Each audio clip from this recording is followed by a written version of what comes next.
这么小的铺子，要做这么大买卖啊？夏老板，楚小姐，请坐。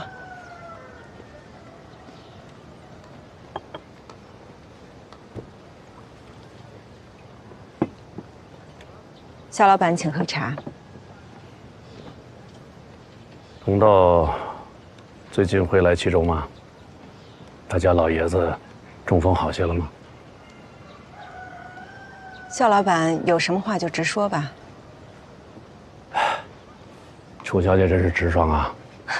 那我就再直爽一点，我手上有17万斤的齐州紫碗。夏老板，请开价。好，那我也直爽一把。不管上海田家给你开什么价，我都多出1成。条件只有一个，货我全要。紫碗今日的行情是5角，那我就给你5角5喽。成交。但我有个条件，请讲。我只要4角5一斤，但今日之内交付全款。是吗？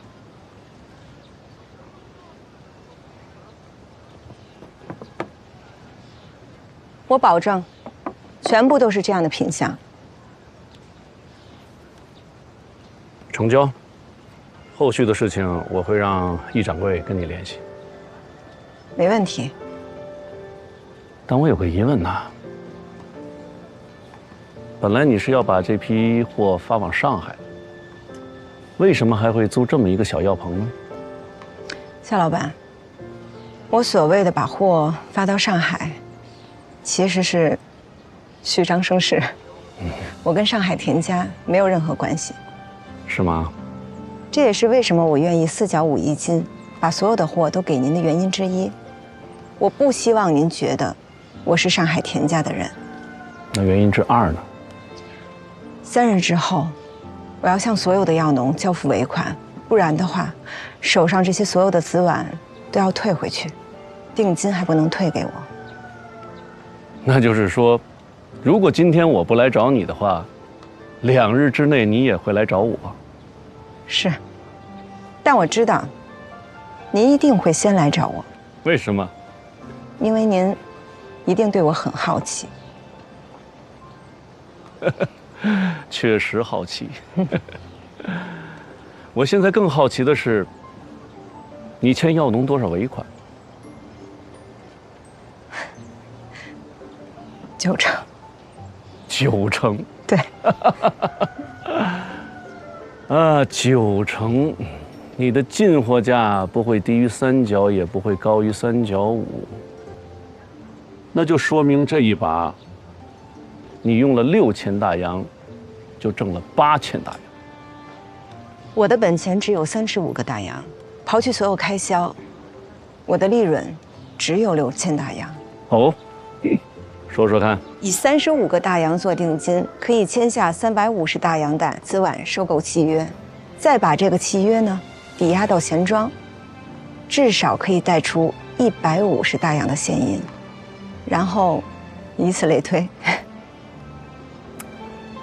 楚小姐，我有种预感，将来咱们会经常合作。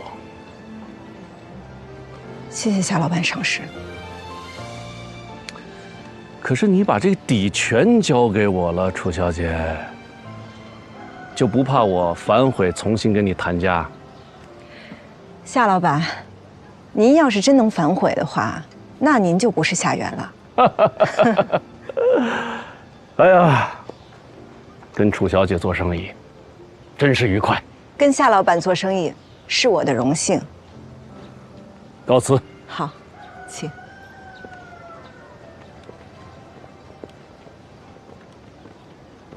大金啊，紫碗的事儿我跟楚小姐已经谈定了，之后你们就直接联络。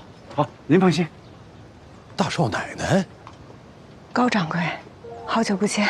哎，你们认识？啊，老板，这位楚小姐她还有个身份，就是陈家的大少奶奶。啊？就是你从老许手里把军需订单给抢了。赶巧捡个漏而已。之前我也认为是赶巧，我捡漏，但今日一见，我不这么想了。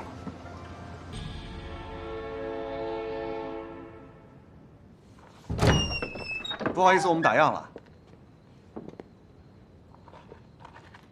老板，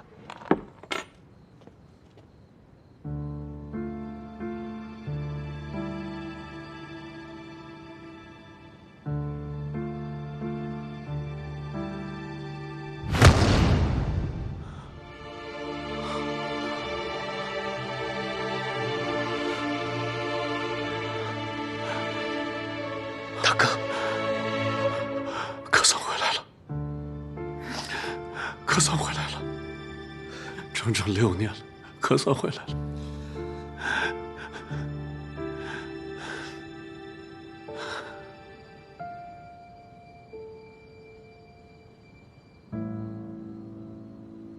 2间药铺啊，都没了，都没了！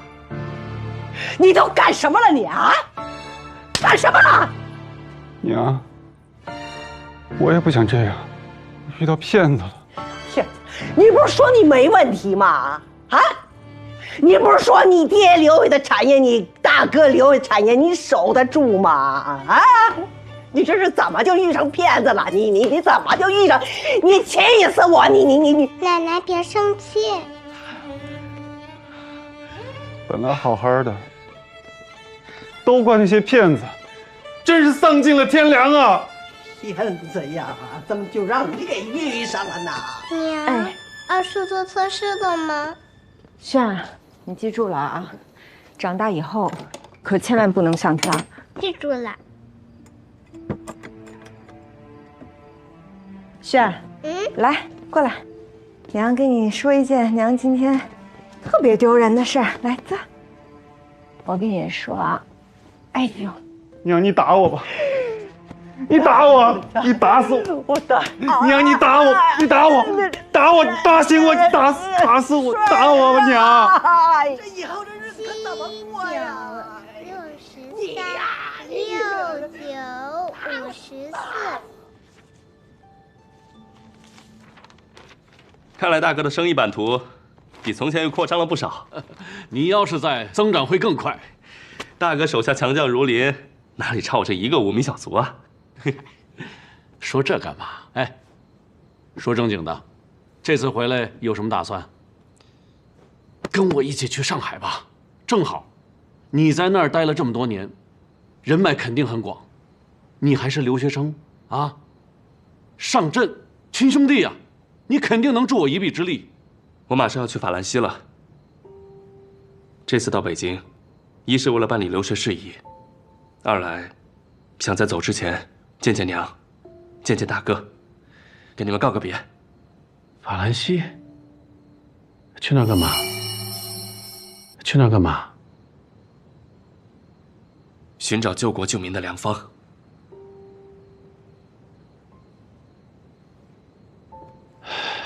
你还没干够这个行当。那不是行当。双喜，以后半夜警醒一点啊，别客人敲了半天门都不带开的。您放心吧，大少奶奶。走了啊。好嘞。他什么时候走的？天还没亮就走了，说是去齐州看个老朋友，对，还留了一封信。啊，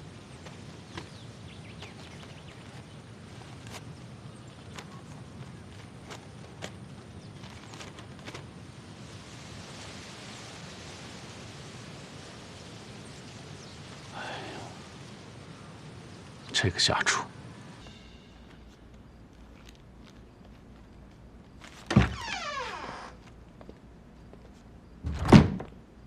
买这么多报纸啊？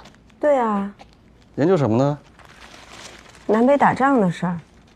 你怎么突然对打仗的事情感兴趣了？你今天没听那高掌柜说吗？首元药庄和上海田家因为那张军需订单已经打得不亦乐乎了。那又怎么样呀？鹬蚌相争，渔翁得利啊。首元药庄啊，和上海田家那可不是玉和棒啊，那是药材行一北一南的2户大家。我们陈记药铺呢，也不是渔翁，是小米小虾，他们是成天打架，我们这些凡人啊，只管顾好碗里的那点食儿就够了。你的格局怎么那么小啊？轩轩都笑你了。但是呢，你研究打仗的事情啊，你不能光看北京的报纸，你还要看上海的报纸。上海的报纸？明天我去给你找找那个《民国日报》《申报》，你要对两边的情况都得了解，你才能对这个局势有个全面的了解。啊，你怎么对上海的报纸也了解啊？还有啊，有几个记者呢写的文章特别有见地，你也得去看一看。好。大顺，我收回我刚才那句话，你格局一点都不小。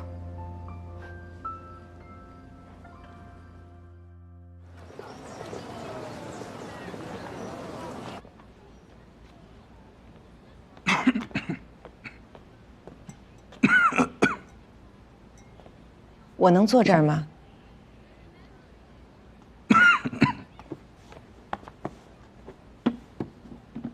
您好，我是陈记药铺的楚朝华。你这找错人了吧？若是为了利，那肯定是要找徐特使和兰主任；若是在取利之外，还想济世救人的话，那只能是找您商副官了。嗯，看不出来你还挺会说话呀。这是我们陈记药铺的报价单，商副官，您看了就知道，我们陈记药铺不光会说话，更会做事。哎，账单。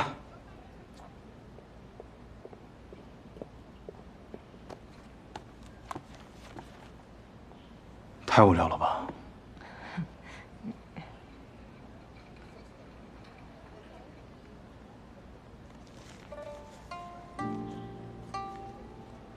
你们这是根据不同的伤情调了不同的药包啊？同样是止血止痛，伤处不同，所用药材那也是有差别的。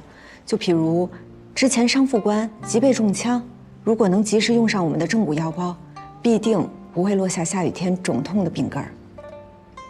你是怎么知道我之前几辈曾经中枪，又是怎么知道我有这个病根呢？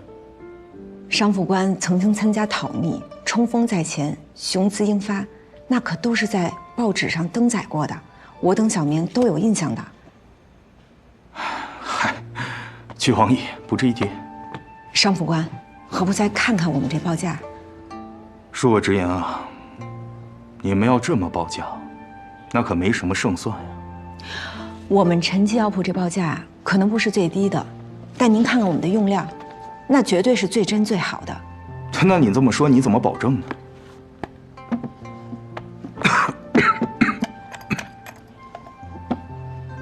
签约之日，附赠样品。如若在交货之时，您发现实物和样品不符的话，我们陈记药铺自认10倍罚款。嗯，倒是没有哪个药铺敢签这样的条款。如果我没有猜错的话，晋军9月就要南下了，交战地多半在湖南一带。其实暑热未尽，南方又多湿气，北方的士兵就很容易中暑或患上疟疾。所以在枪伤、刀伤的救治药物之外，我又额外加配了藿香、黄连、茯苓等清热解毒、化湿止泻的药材。你连这个都研究了？战事莫测，万一不能速战速决，天气又由热转凉，尤其暑热之症未绝，又容易受上风寒，那就更麻烦了。所以我又加配了专治内热外寒的药材。到时候让医官照方取药即可。难为你们这么用心啊！其实，我们宁可不挣这份钱，也不希望打仗的。但是国家大事，不由我们决定。我们唯一能做的，就是希望士兵尽量不要受伤。万一受了伤，至少能够得到最及时、最有效的救助，将伤痛减轻。要是所有人呀，都能像你们这么想就好了。可那些人呢，他们想的就是他们的回扣，他们的利润，而这些在前线打仗士兵的生死，他们根本就不在乎。商副官，难道就不能为前线士兵再争取一下？我吗？嗯。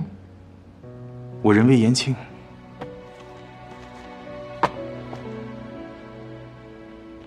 可最终上战场的，那都是你的兄弟。我就跟你实话实说吧，虽然现在这批订单还没有最后的结果，可徐特使呢订了首源药庄，而蓝主任呢看中了上海的田氏药号。就算你们这些药商再有实力，再有诚意，没希望的。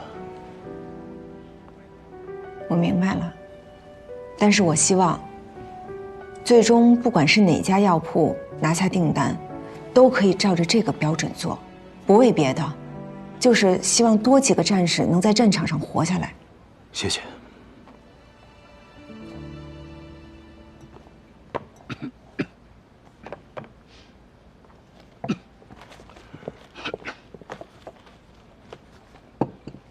这是啊，我前2天在徐特使那儿听到您一直都在咳嗽，我就专门配了这碗清凉解表、专治热咳的药。商副官，虽然第一次见面，但您若信我的话，可以试试。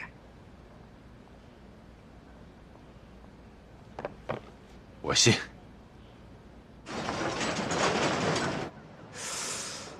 这事儿有点难办呐。嗨，这事儿啊，要是别人来办，那确实是很难办。但是您赵老大来办的话，那就是信手拈来。哼哼，这话我爱听。虽然我在八大胡同人头挺熟，啊，大家都给我面子。不过要没点这带响的东西，也不太好办。我给您500大洋。真的？嗯，真的。但话说头了，这500大洋事儿成了才有，若是事儿没成，1分都没有。哼，大少奶奶，您可真可以呀！怎么着，您1分钱不想出，想让我白忙活？我这是让您1分钱都不出，跟着我一起做一笔大生意。这叫做生意啊？赔了您没有任何损失，顶多就是白忙活一场。但若是赚了，您至少能拿500大洋。我跟您说呀，陆宁香跟小武的事儿，咱俩那账还没算呢。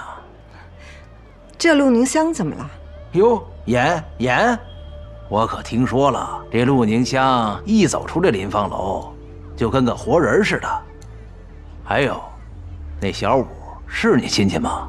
嗨，这倒也没那么神乎吧。只不过这事儿我也是没想到，这陆宁香还真能救回来，也算是我捡一便宜。但至于这小武呢，我得跟您说实话，他确实不是我远房亲戚，但是我找他，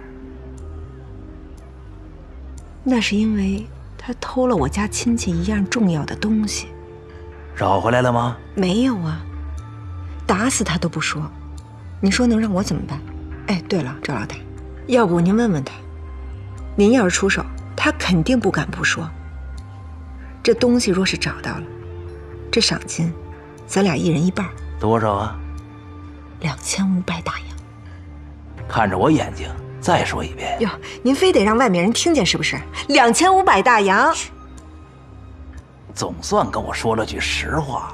这在您面前我不敢说谎，不是？哎，小武这事儿嘛，咱们先放一边吧。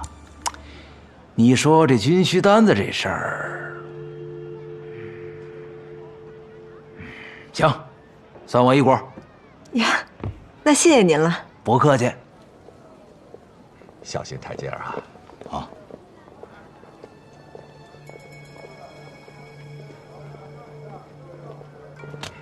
请。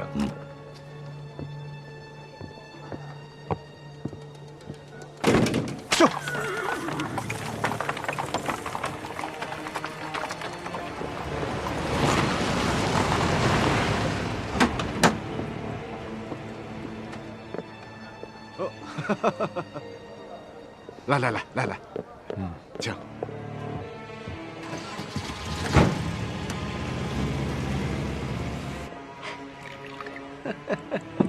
许老板，我敬您一杯。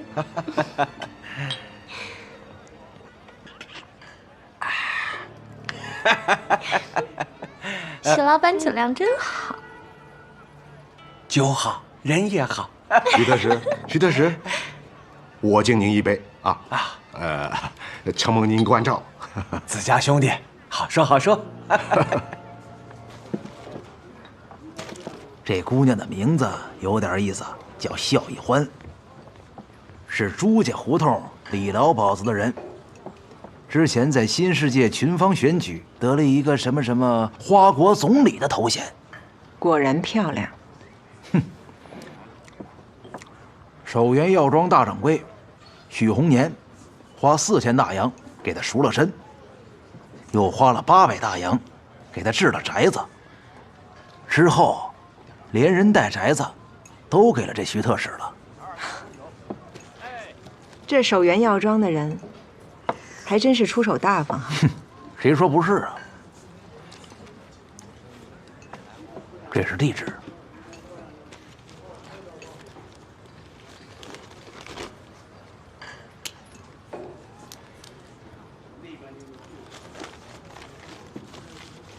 赵老大，让我怎么谢谢您呢？您客气了，不是？咱两清了。您喝茶。哎。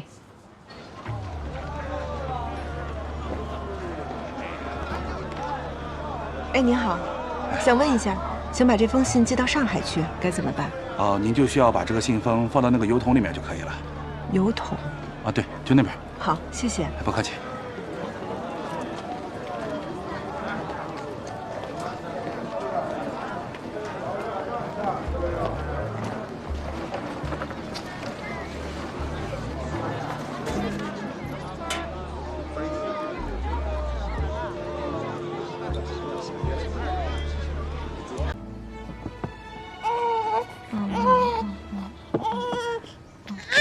你说这孩子今儿个怎么老哭呢？舍不得爹走呗。旭儿，好了，爹很快就回来了对啊。爹给你带好吃的回来啊，乖。你什么时候能回来？爹的意思呢是把尾款收了，再跟这个山西的药商联络，怎么着也得半个月吧。行，正好能赶上咱分店开业。等我回来，我们一起为分店揭牌。嗯，大顺儿，咱终于有自己的生意了。少华，这几年真的是委屈你了。你为什么这么说啊？你看啊，你很早就想去外面的世界看看，想有自己的生意做。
今天都初10了，你说你爹连大顺儿一点消息都没有。娘，你也别着急了。这出门在外的，说不定的事儿多着呢，耽搁2天，那也是常有的。我说我这几天我这个眼皮呀就跳得厉害。哎，我这要不这样，您实在不放心的话，我明儿个就去卫东来家问问。不哭，萱萱不哭，奶奶在这儿呢，不哭。没事儿的啊，过2天就回来了。给萱萱带好吃的，不哭了，没事，抱抱啊，抱抱，不哭，不哭，不哭。哎呀，不哭，好孩子，不哭。哎呀。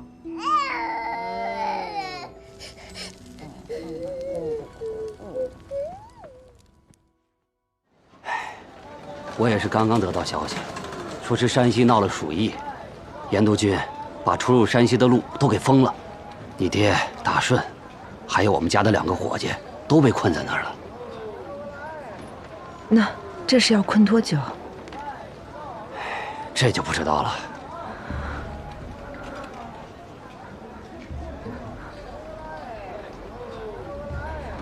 鼠疫？老爷跟大顺儿。娘，爹和大顺儿只是暂时被困着，等鼠疫散去了，封锁令解除了，他们就能回来了。鼠疫可是要死人的。娘，您放心，爹和大顺儿在这行里走了这么多年，他们一定知道怎么用药，怎么防着。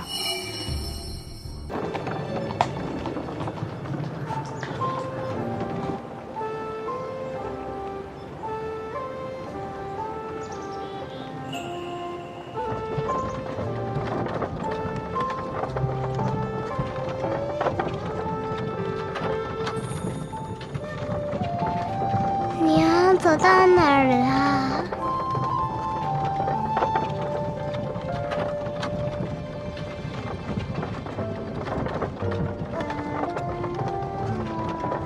快到家了啊！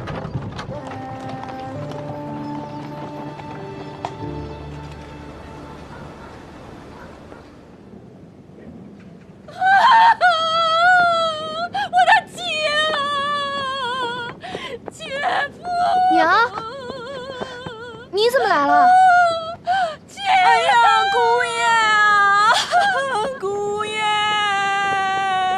我的姑爷啊！哦，我的姐夫！娘，哎呀，婶儿。哎呦，这姑爷怎么说没就没了？这么好一个人，这也太早了，婶儿。娘，大哥，嫂子，来我屋里坐吧。我先去，我一会儿来看你啊。哎，行，进屋，进屋，进屋。别哭了啊。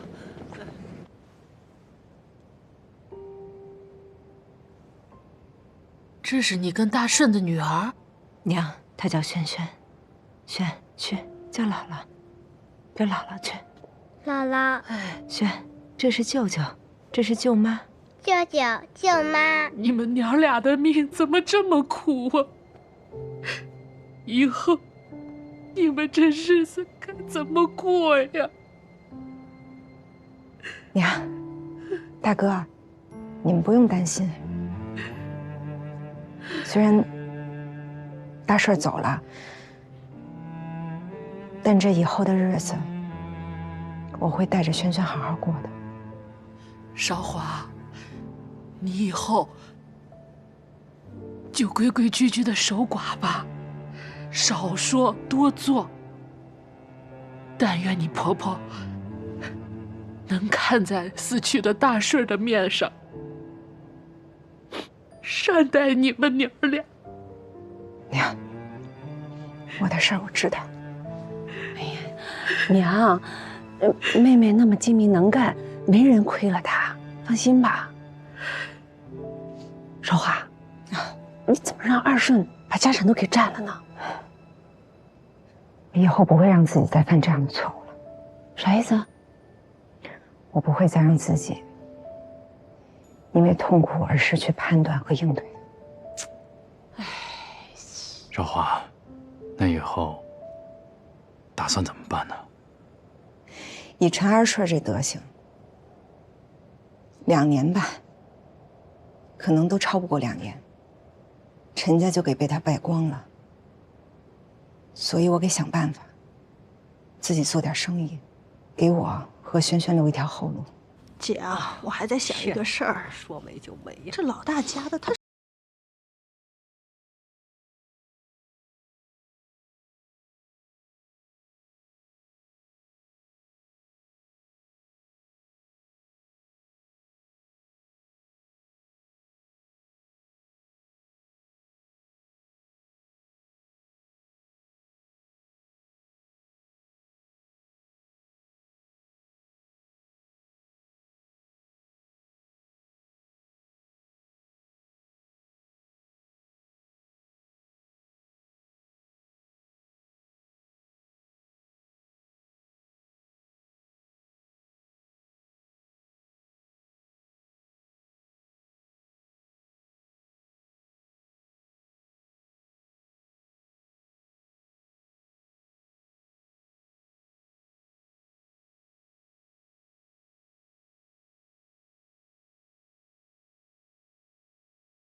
从今天开始啊，以后每天早上起来的早饭，就按照这个定规定量来啊。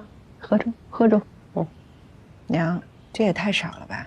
这还少啊？不少。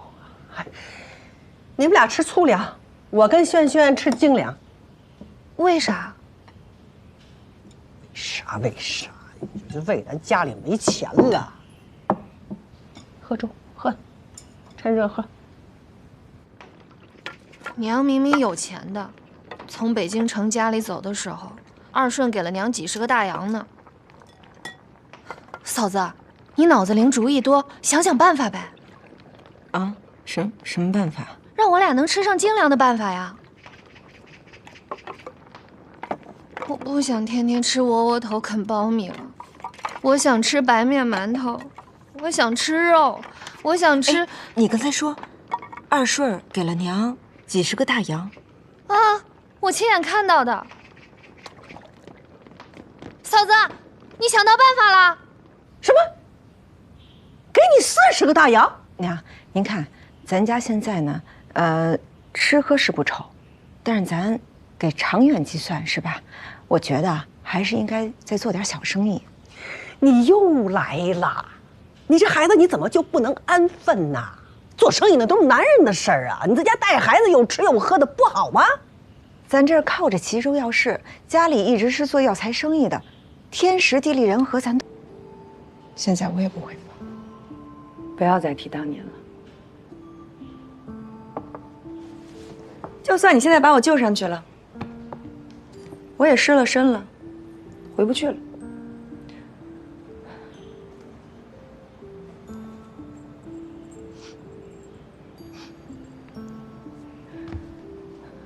二妞，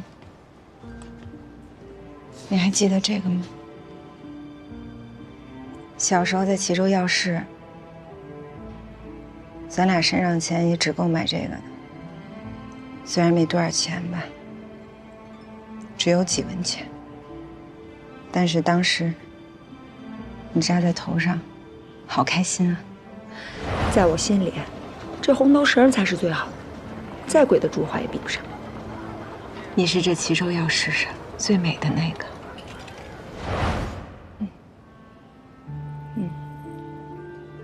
当时是挺开心的，但是红头绳，我的都已经丢了。你想留，这你留着吧。